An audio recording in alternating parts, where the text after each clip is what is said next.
નમસ્કાર વિદ્યાર્થી મિત્રો આજે આપણે આ વિડીયોની અંદર ધોરણ 6 વિષય હિન્દીની સ્વઅધ્યયન પોથીનો પાઠ બીજો છે એક જગત એક લોકનું સંપૂર્ણ સોલ્યુશન જોવાના છીએ।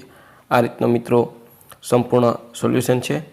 આવા જ સોલ્યુશન મેળવવા માટે આપણી ચેનલને સબસ્ક્રાઈબ કરો અને આ વિડીયો તમારા મિત્રો સાથે શેર કરો। બીજું કે મિત્રો આપણી યુટ્યુબ ચેનલ ઉપર ધોરણ 6ના સ્વઅધ્યયન પોથીના દરેક વિષયના સોલ્યુશન મૂકેલા છે જે તમને મારી યુટ્યુબ ચેનલના પ્લેલિસ્ટમાંથી મળી જશે। તો મિત્રો શરૂ કરીએ ધોરણ 6 विषय हिंदी नी स्वाध्ययन पोथीनो पाठ बीजो एक जगत एक लोक। पहला प्रश्न है सही विकल्प चुनकर बॉक्स में राइट का निशान कीजिए। पहलू कवि किसको हमारा धर्म मानते हैं? क्षमता। बीजू सभी मनुष्य हिल मिलकर किसका निशान लहराते हैं? विश्व शांति का। त्रीजू राग शब्द का समानार्थी शब्द पहचानिए तो गीत। मान शब्द का विलोप शब्द पहचानिए अपमान।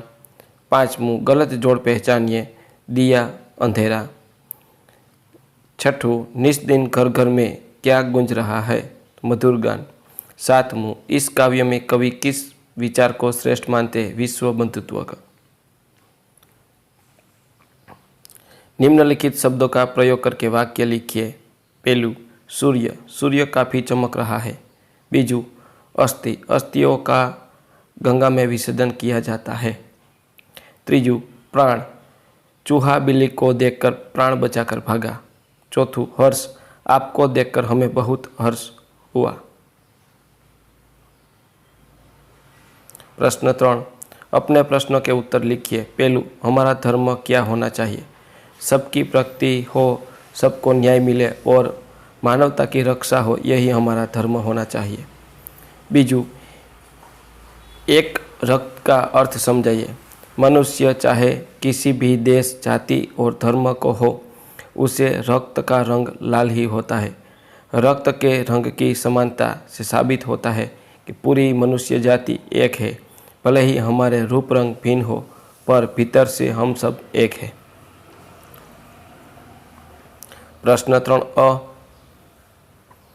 प्रश्नों के उत्तर लिखिए। पहलू हमारा धर्म क्या होना चाहिए? सबकी प्रगति हो, सबको न्याय मिले और मानवता की रक्षा हो, यही हमारा धर्म होना चाहिए। बीजू एक रक्त का अर्थ समझाइए। मनुष्य चाहे किसी भी देश, जाति और धर्म को हो, उसे रक्त का रंग लाल ही होता है। रक्त के रंग की समानता से साबित हुआ है कि पूरी मनुष्य जाति एक है। भले ही हमारे रूप रंग भिन्न हो, पर भीतर से हम सब एक है। प्रश्न 3, प्रकृति के तत्व की सूची बनाइए। इस काव्य में प्रकृति के तत्व चंद्रमा, सूर्य, भूमि, आकाश, हवा और पानी है। आप इस काव्य को और कौन कौन से शीर्षक देना चाहते हैं? हम इसके अलावा काव्य को शीर्षक देना चाहिए एक विश्व एक धरा तथा हम सब विश्व बंधु। प्रश्न 3 प्रश्नों के उत्तर लिखिए। पहलू काव्य का शीर्षक एक जगत एक लोक ऐसा क्यों रखा गया है? पूरे विश्व को एक ही सूर्य प्रकाश देता है। विश्व में एक ही हवा चल रही है और पानी भी एक ही है। सबके जीवन में सुख और दुख समान है। सभी मनुष्यों का शरीर मांस और हड्डियों से बना है। इस तरह कवि ने पूरे विश्व की एकता सिद्ध की है। इसीलिए इस काव्य का शीर्षक एक जगत एक लोक रखा गया है। बीजू सभी नदियाँ अलग अलग है, फिर भी कवि क्यों कहते हैं एक ही पानी है? सभी नदियों के पानी वैज्ञानिक संरचना एक जैसी है। सभी नदियों के पानी का मनुष्य के लिए समान उपयोग है। इसीलिए कवि अलग अलग नदियों के पानी को एक ही पानी कहते हैं। प्रश्न 4, भावार्थ के संदर्भ में पंक्तियाँ लिखिए। पहलू जीवन एक सुख दुख की कहानी है। जीवन है सुख दुख की एक कहानी। हम हर्षोल्लास के साथ आनंद के गीत गाते हैं। हर्ष भरे गाए हम राग सुनाते हैं।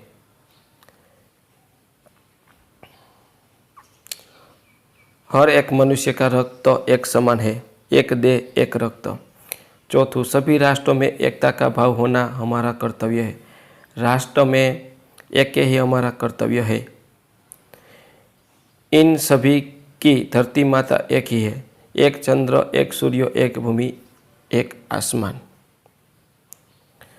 प्रश्न 4ब, काव्य पंक्तियों का भावार्थ लिखिए। राष्ट्र में एक ही कर्म हमारा, प्रगति न्याय मानवता धर्म हमारा। संसार के सभी राष्ट्र में एकता का भाव लाना ही हमारा सबसे बड़ा कर्तव्य है। हम सब मिलकर प्रगति करेगा, सबके साथ न्याय हो, मानवता की रक्षा हो, यही हमारा धर्म बने। हर्ष भरे गाये हम राग सुहाने, समता और ममता के गीत तराने।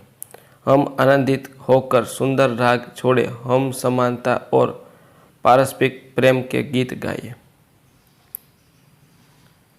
प्रश्न 5 निम्नलिखित शब्दों के समानार्थी शब्द कोष्टक में ढूंढकर लिखिए।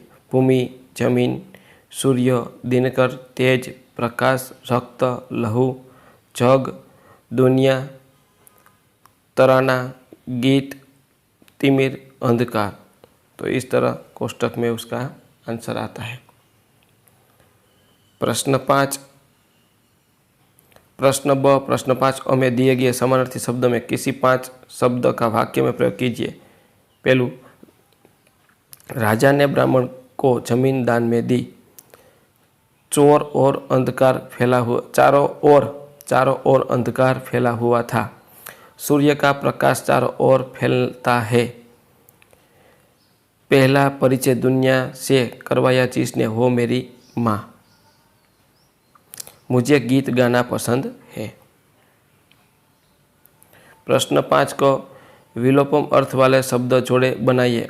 उदाहरण अनुसार वाक्य में प्रयोग कीजिए। दिन रात, सुख दुख, मृत्यु जीवन, स्वामी दास, धरती गगन, उन्नति अवनति। उदाहरण मुजब वाक्य बनाववाना छे। तो अहींया आ रीतना वाक्य थशे। सुख में सब साथ होते हैं, दुख में कोई साथ नहीं देता। मृत्यु सबकी निश्चित है, जीवन अमूल्य है।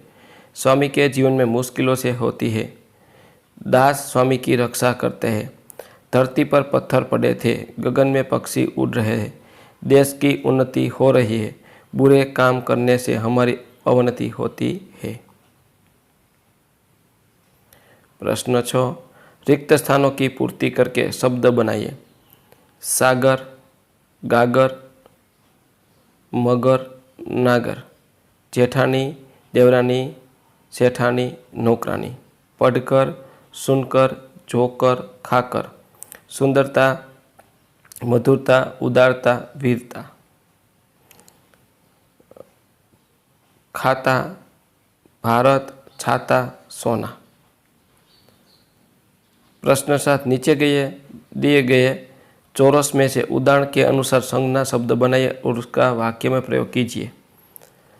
कमल, तालाब में कमल खिल रहे। सागर की शोभा दर्शनीय है। भारत विशाल देश है। हिमालय सबसे ऊंचा पर्वत है। शाम को मंदिर में आरती होती है। बगीचे में गुलाब के फूल खिलते हैं। प्रश्न 8, चित्र देखकर उसके बारे में 8-10 वाक्य बनाइए। तो आ मित्रों चित्रों छे, एना अनुसार तमारे 8-10 वाक्य बनावाना छे। यह चित्र गांव का है। चित्र में कई सारे लोग दिखाई दे रहे हैं। चित्र में एक बैलगाड़ी दिखाई दे रही है। चित्र में बैलगाड़ी पर एक आदमी बैठा हुआ दिखाई दे रहा है। 2 पनिहारी पानी लेकर जा रही है। वहाँ पर एक मोर चल रहा है। वह एक पेड़ के नीचे एक आदमी बैठा हुआ है। दूसरी कहीं एक पनिहारी पानी भरने जा रही है। सही जोड़ मिलाइए। तो पूर्णविराम नंबर 7, अल्पविराम नंबर 6, प्रश्नार्थ चिन्ह नंबर 5, विस्मादि बोधक चिन्ह तो नंबर 8, योजक नंबर 1, निदर्शक नंबर 9, कोष्टक नंबर 3, अवतरण चिन्ह 4 नंबर 4, अवतरण चिन्ह नंबर 2। तो आ रीतनु मित्रों आपणुं कोष्टक हतुं અને મિત્રો ચેનલ ઉપર નવા હોય તો ચેનલને સબસ્ક્રાઈબ કરો, જેથી હું આ પ્રકારના સોલ્યુશન મૂકું તો તરત જ તમને તેનો ખ્યાલ પડે. અને બીજું કે મિત્રો, આપણી ચેનલ ઉપર ધોરણ 6ના સ્વઅધ્યયન પોથીના દરેક વિષયના સોલ્યુશન મૂકેલા છે, જે તમને મારી યુટ્યુબ ચેનલ પ્લેલિસ્ટમાંથી મળી જશે.